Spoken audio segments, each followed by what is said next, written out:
Do what you love and you'll never work a day in your life. You've heard it a million times. It's on Instagram quotes. It's in graduation speeches. It's what every self-help guru and motivational poster tells you. And it sounds beautiful, doesn't it? Except it's complete garbage. Because turning your passion into your job is one of the fastest ways to kill that passion entirely. Today, I'm breaking down why do what you love is some of the worst career advice out there and what you should do instead.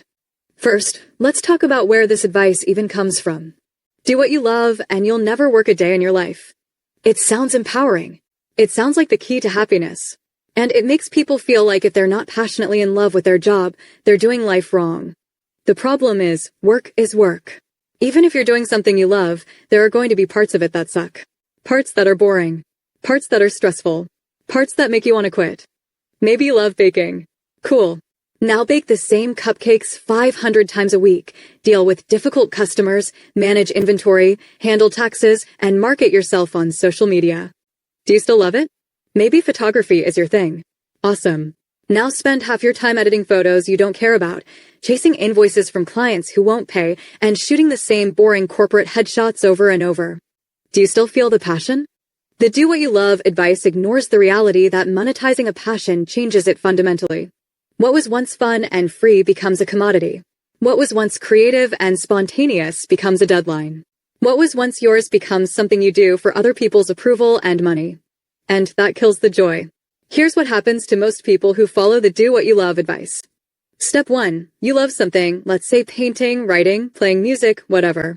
Step 2. Someone tells you to turn it into a career because if you love it, it's not work.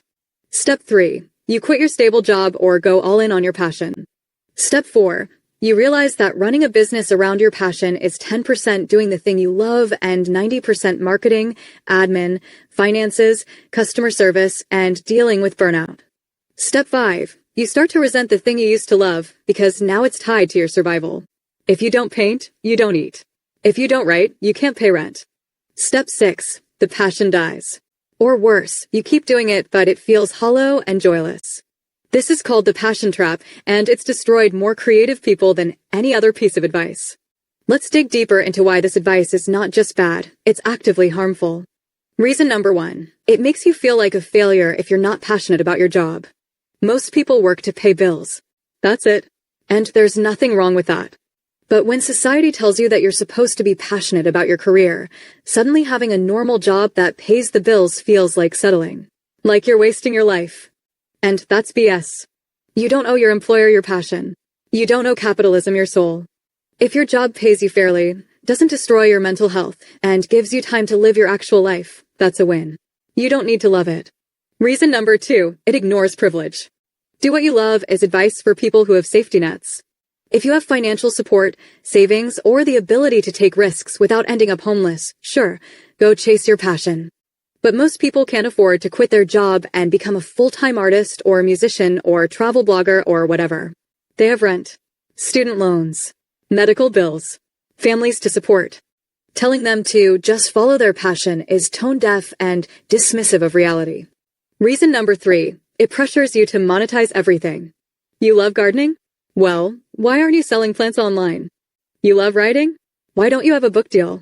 You love cooking? Start a food blog. This mindset turns every hobby, every interest, every moment of joy into a potential side hustle. It commodifies your entire existence. Sometimes it's okay to just enjoy something without turning it into a revenue stream. You're allowed to have hobbies that don't make money. You're allowed to love things without monetizing them. Alright, so if do what you love is bad advice, what's the alternative? Here's what actually works. Alternative number 1. Do what you're good at and what pays well. You don't have to love your job. You just have to be good at it and get paid fairly for it. If you're great at project management, data analysis, sales, or coding and it pays well, do that. Even if it's not your passion. Use that income to fund the life you actually want to live. Travel. Spend time with family. Pursue hobbies. Rest. Your job doesn't have to be your identity. Alternative number 2. Do what's tolerable and gives you time freedom. Find a job that doesn't drain you, pays enough, gives you flexibility, remote work, reasonable hours, good work-life balance. Then use your free time to do the things you actually love without the pressure of monetizing them. Want to paint? Paint for fun. Not for clients. Not for Instagram. Just for you. Wanna write? Write because you enjoy it. Not because you need it to pay rent. This keeps your passion pure. Alternative number 3. Do what you love on the side, if you want. If you really want to monetize your passion, keep it as a side project first. Don't quit your job. Don't go all in. Build it slowly while your main income keeps you stable.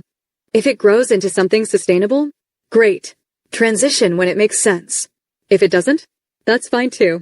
You still have your passion and you still have your income. Alternative number 4. Redefine success. Success doesn't have to mean turning your passion into a 6-figure business. Success can be having enough money to live comfortably, having time to spend with people you love, having hobbies that bring you joy, not being stressed out of your mind 24/7. Stop letting society tell you what success looks like. Define it for yourself. Okay, I'm not saying it never works. For some people, turning their passion into their career is fulfilling and sustainable. But the key to this is, it works when you go into it with realistic expectations. If you love something and you understand that monetizing it will change it, you're okay with the business side, like marketing, admin, and finances. You have a financial cushion or backup plan. You're willing to hustle through the unglamorous parts. You can separate your self-worth from your business success. Then yeah, it might work. But most people don't have that clarity going in. They're sold a fantasy, and when reality hits, it crushes them. So here's the bottom line. Do what you love, and you'll never work a day in your life is a lie. Work is work, even when it's something you're passionate about. And there's nothing wrong with having a job that's just a job, as long as it pays you fairly and doesn't destroy your mental health. You don't have to monetize every hobby.